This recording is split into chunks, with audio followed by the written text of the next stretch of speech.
Hello and welcome back to FunRover TV. It's been a while since our last video, but the Beach Rover has been completed, delivered to its final destination, and it's been a mammoth project. Here's a little taster of the finished product. I'm not going to be doing any more customer builds, it has to be said. We'll go into the reasons for that in another video, but here we are. Let's go back and see what we did to finish it. I've put the crankshaft into the engine block, and last time we left it I think we were just doing the pistons. Those are being cleaned up, new piston rings put on. We've got a piston ring compressor in place, ready around the piston, and I'm just going to carefully position that in, making sure not to scratch the cylinder bore. Then using a wooden hammer handle, just tapping in the piston, catching it as well so I'm not scratching, and knocking it all the way home. And obviously I put some engine oil in there just to lube it all up.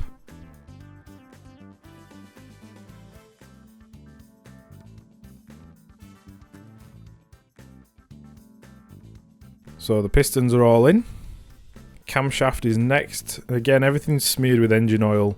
We're being very careful to avoid the racers and get it in position. Putting engine oil on stuff because if you think about it, the first time you start the engine, it's got no oil, the pump hasn't been working, so it's just a precaution. Got the camshaft retainer on, ensuring that's moving around freely. Then we can put the camshaft followers in. Again, engine oil smeared over them, and also you want to put the innards of that in as well. Putting this banjo bolt in that supplies oil to the back of the camshaft follower. And then adding on bracketry that we need to fit. Moving to the front, we've got the timing cover, the rear of that. So I'll put that in, it's got new seals in. That's installed nicely. Everything's been shot blasted and painted and looks like new. I've added the brake servo, and I've also put on, that's the oil filter housing that I'm installing there. And the lift pump for the fuel. And this is the pickup pipe that goes in the sump that needs to be reinstalled. Obviously all of those shells have been correctly bolted down the bearing blocks on the crankshaft and the pistons and torqued appropriately. Then using some RTV sealant, I'm going around the bottom of the sump and adding the sump on that was shot blasted and repainted with rust proof paint. And it didn't leak, so that's excellent, and that has to be torqued down again in a specific order. The timing cover, the front of it, that needs to be added, so we'll add the correct gaskets, ready ourselves for fitting the fuel injection pump. That's in place. Then I need to just add on the pulley here, this groove pulley onto the keyway. And the rest of the pulleys in the timing cover, those will be set up in a second. Everything's keyed in here so that you don't put things on the wrong way. There's also alignment marks that you need to make sure that you are aligning with.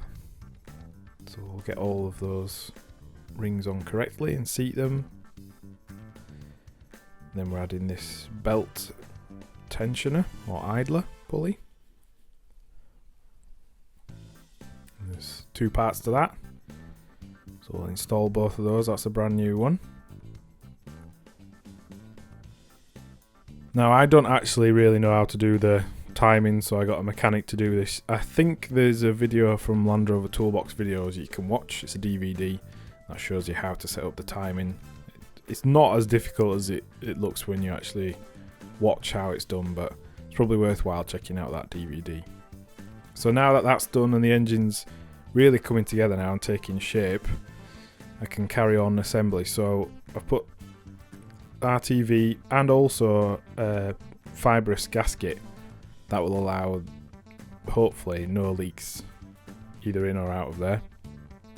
Putting more pulleys on, the outer accessory pulley run off the crankshaft, powers the alternator, the power steering pump, and also the water pump.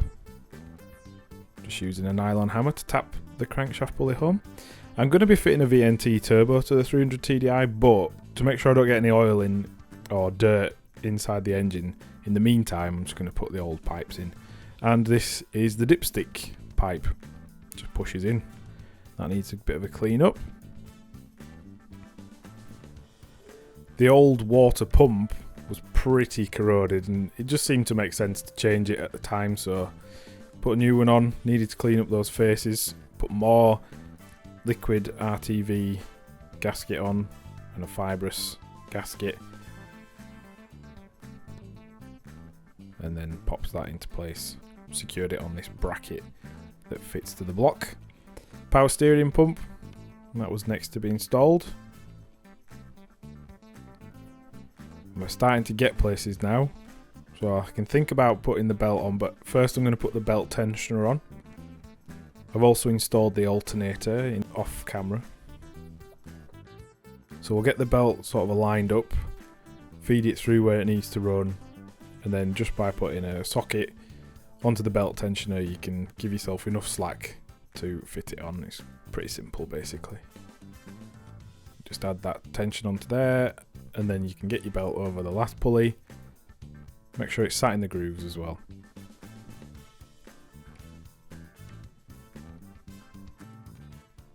That's looking good. Now I just need to add this return oil pipe. And the cylinder head needs a bit of attention, so that needs cleaning and repainting. Top of the block was hit with an emery block and a new gasket. And then we need to add on the cylinder head. There's a very, very specific tightening sequence for this. It's multi-stage torquing. It's not very complicated, but you have to be methodical about it. So we're just going to follow the instructions that come with the gasket kit. I also forgot to add this water housing, so that's a bit of a fiddle to do after that.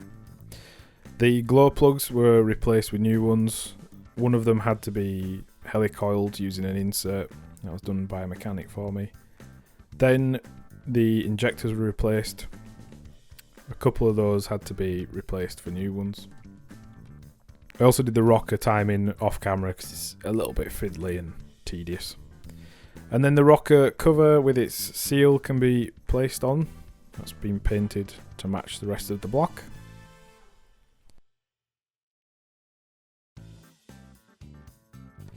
Steering box was fitted to the chassis and everything torqued up. And the gearbox was professionally rebuilt in the UK, so that's now ready for install into the vehicle. I've also got new mounts for the engine and gearbox because it does my head in when people don't replace those, and they can cause knocking once they're worn. So we'll start to lower the gearbox into place using my trusty SGS engineering crane. Fabulous crane, really good value, and it's made in England. So the gearbox is now held in place. I put a ratchet strap between the two chassis rails just to support it. Now turning my attention back to the engine, adding the rear crankshaft seal and the flywheel housing before adding the flywheel, which was cleaned up. That needs to be torqued down, so we put markers on just so we know we've done it, and we can put the spigot bush in. The old one was removed with a spigot bush removal tool. Tried doing it with grease, but it didn't work very well. The clutch, that's all new, clutch housing, and you can use a tool to align them, or you can use the input shaft from an R380. Obviously that fits perfectly and it works really well. I had to use cap head bolts as well because I couldn't get the original Land Rover ones, so those have been replaced.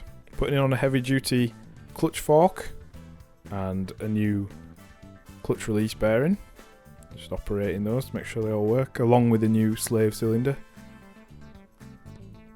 Makes sense to do it while everything's out and you can get good access to it.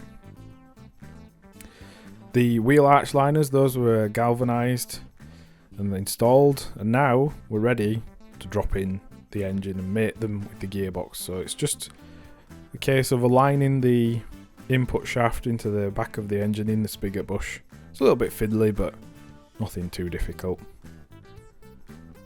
With a bit of patience, you'll have your engine and gearbox mated together, and it's on to the next step. Got a new starter motor fitted onto here.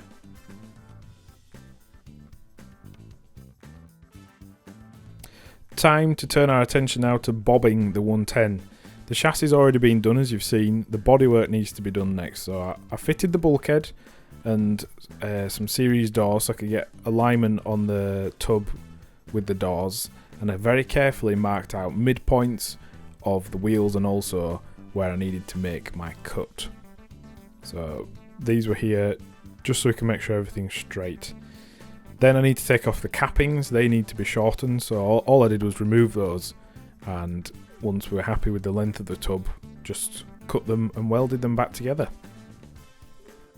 Everything needs a good sanding and corrosion treatment before we'll paint it with 2-pack paint. So we'll take off the cappings and they can be shortened. I did that off camera.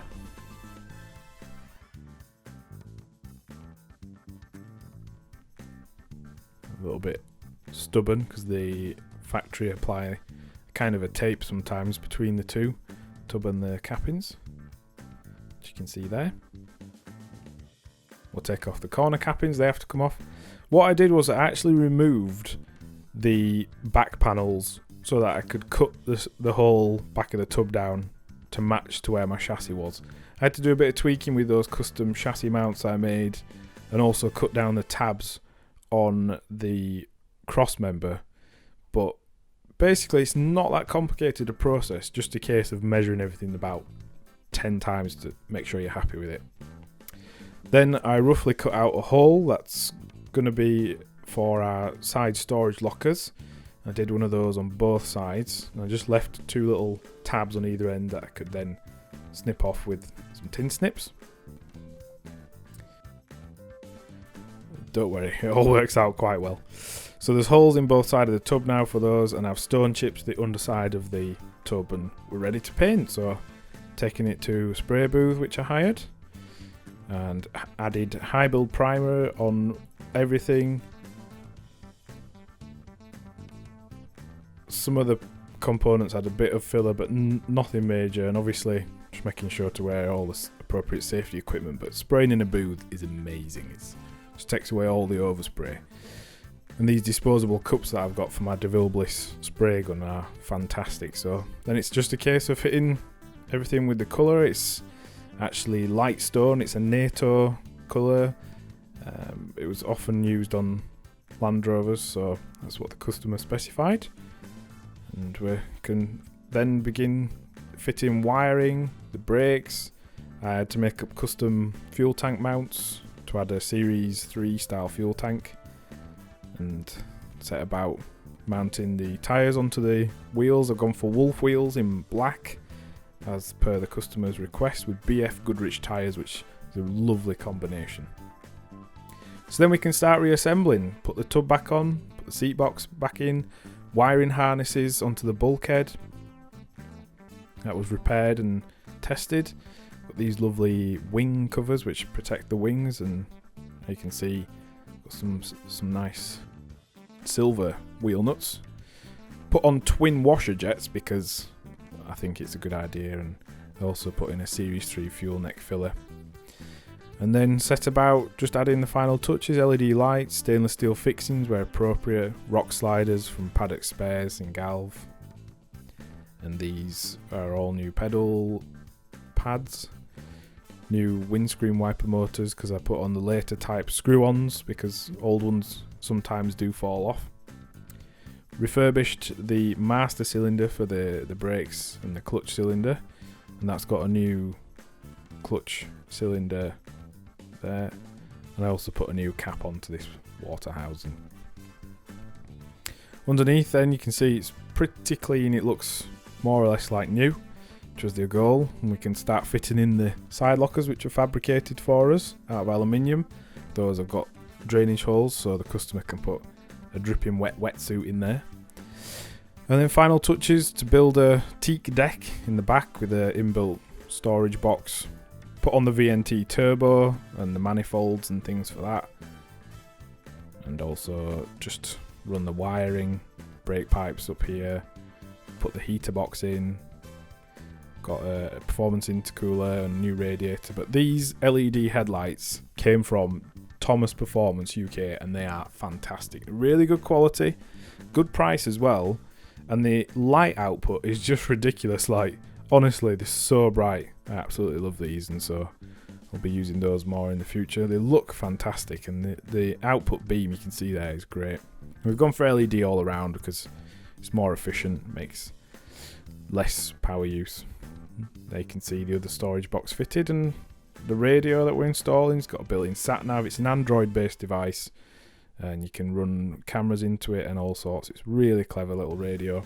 I think my favourite thing about it is it then folds away into a single DIN size radio hull.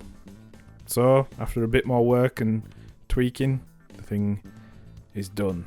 Put an ARB diff cover on. Exmoor Trim supplied all the interior furnishings. New Land Rover mud flaps on and a modified exhaust because it's obviously shorter.